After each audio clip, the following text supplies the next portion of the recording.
Hi, I'm Kay. Welcome to my homeschooling channel where I talk about homeschooling. If that is a topic of interest to you, click like and subscribe down below. And please comment if you are dealing with figuring out your schedule for this homeschool year and you are attempting to not overschedule, because that is the topic of this video. I personally do not want to overschedule. I want to have a lot of breathing room in our schedule. And I know that that is an issue with a lot of families. I have one child, and I actually think I have a lot less commitments in my monthly schedule than a lot of my friends. But when you look at your schedule, the first tip I would have for you is to look at your schedule as a monthly thing, because some commitments may vary from week to week. And so that's my first tip. If you're trying not to overschedule, look at it as a whole month. And first ask yourself, how many days a week do I want to be gone? And if your answer is 3 days a week, okay, then your list of things needs to fall on only 3 days a week on average, right? Or maybe those days rotate, but it's still going to be 12 days a month that you're out of the house. So for example, we have a nature group that we're joining this year. It's 1 day a month. We have a field trip club that we're in. That would be once a month. I have a poetry tea time group that we've started this year. I mentioned that in a previous video. That's twice a month. And then we have a fellowship co-op that we do with friends at parks, and that is 3 times a month in the fall, but it's moving to twice a month in the spring. So I have some stuff like that. My daughter is going to be trying dance this year, so that'd be 4 times. And then we actually have art lessons, and that's 4 times a month as well. It sounds like a lot, but some of those things rotate. Like our fellowship club is not the same weeks as our poetry tea time club. And art is the same day as poetry tea time. So we're not out of the house an extra day. So that's my first tip. Look at your whole month and say, how often are you willing to be gone? Maybe, you make sure that your family goes to church on Wednesdays. Are there some activities that fall on Wednesdays you could do? So that's a whole Wednesday afternoon you're gone together. You're already out of the house, and it's taken up that one day, right? I know it can be difficult. You are at the mercy of, maybe what the music teacher can offer, or the time slots available at the local gym that offers the gymnastics and the ninja and the dance. But look at it as a whole month. So ours is, we'll be gone. We won't be gone, but we have 4 to 5 activities a week on average. So because with all of that, that's 19 things, and I have included church in that.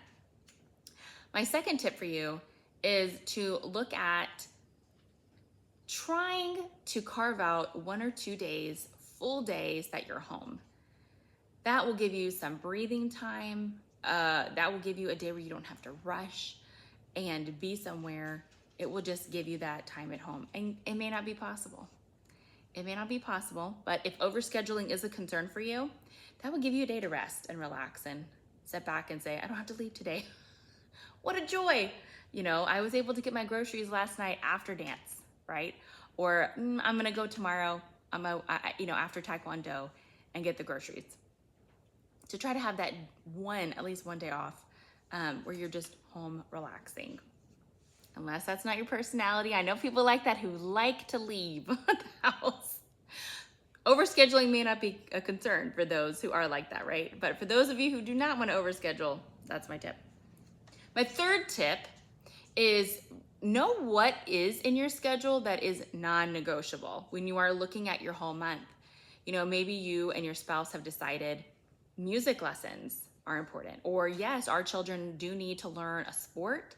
We're not going to budge on that. Maybe you're not going to budge on Spanish lessons. So figure those out, okay? Because then the other things may need to be dropped, right? If you are set on these particular items, you may need to let some of the negotiable things fall to the wayside. And some of those things, if it falls to the wayside and you find out, this is actually good for us. We're comfortable here. We're comfortable with these non-negotiable things, we may have time to add something, add it, try it out. There's no hard and fast rule about, once you sign up for something, you are committed to that forever.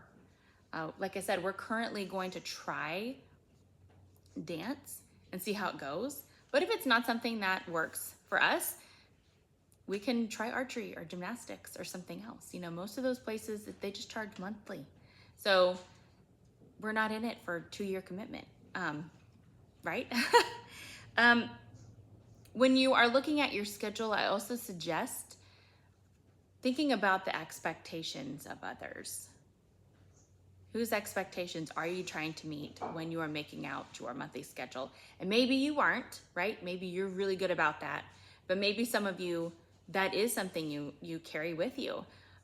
Maybe a bunch of the kids in your homeschool community go to this one tennis place or this one dance place, or they're all in Girl Scouts together. And you feel like, oh, I need to join that. My daughter needs to join that. I don't want her to miss out. I don't want him to miss out. Those expectations, oh, I didn't have time for that as a child, or we didn't have the funds for that as a child. It'd be so good for my child to do this now. There's so many components to consider when you are making your monthly schedule. The desires of your kids, your time availability, your budget, their talents, the distance to some of these places and how that works out. And then the needs of the different children, you have to consider everybody. So there's a lot there. But think about your family first. Don't think about your friends and maybe their potential expectations of you, your parents' expectations of the grandkids.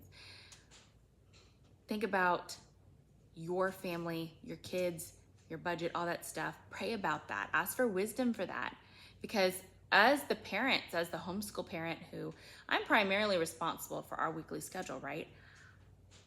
I have to have the wisdom to say, this is too much, or this isn't going to work for us.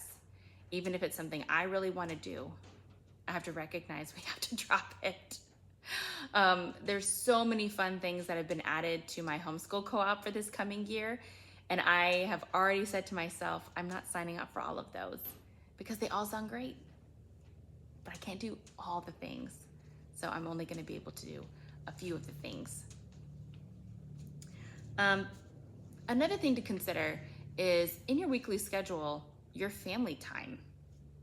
You have things that you have to do around the house, regular things like I have to mow the yard, do the dishes, the laundry, make it to doctor's appointments, make sure we have family time together, make sure my daughter and I have mommy-daughter time. That's something she asked me specifically to carve out in our weekly schedule. Mommy-daughter time does not fall under fellowship time, poetry tea time, art lessons, us doing school together, maybe going to dance, going on the nature club, going to the field trip. Just her and I together playing or reading or snuggling or cuddling, just her and I spending time together.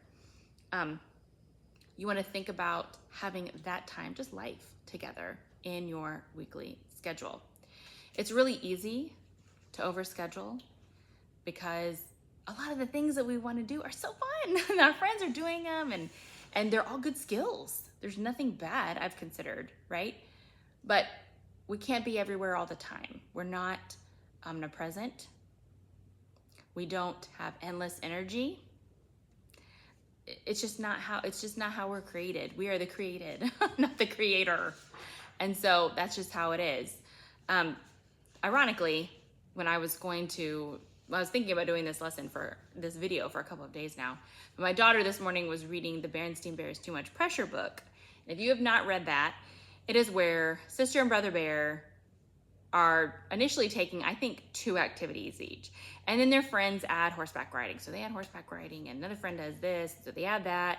And before they know it, Mama's got this gigantic calendar in her kitchen that has all the things planned out for the whole month.